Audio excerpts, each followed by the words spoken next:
Fiji অ্যাসেসমেন্টটা হচ্ছে muscle Fiji একটা device, যে ডিভাইসটাতে আমরা মাসেল ইএমজি অ্যাসেসমেন্ট করি এবং তার মানে হচ্ছে যে মাসেলটা কিরকম ভাবে ফায়ারিং করছে, যেটা সেন্ট্রাল নার্ভাস সিস্টেম থেকে মাসেলে যে রেসপন্সটা যাচ্ছে মাসেলের মুভমেন্ট করবার জন্য, সেই মুভমেন্ট করবার যে ফায়ারিংটা হচ্ছে সেই ফায়ারিংটাকে মেজারমেন্ট করা হয় এই ডিভাইস দিয়ে।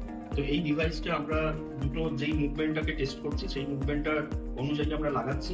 ফিজি অ্যাসেসমেন্ট মুভমেন্টটা যেভাবে হবে আমরা ইলেকট্রোডগুলো সেরকম ভাবে প্লেস করব।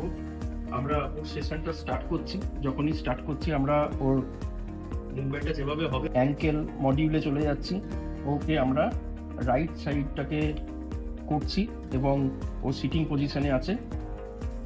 আমরা এখানে রিপিটেশন সিলেক্ট করছি, আমরা 15 রিপিটেশন দিয়ে আমরা টেস্টটা করতে চাইছি। অ্যাঙ্কেল মডিউলে চলে যাচ্ছি। ফিজি অ্যাসেসমেন্টটা হচ্ছে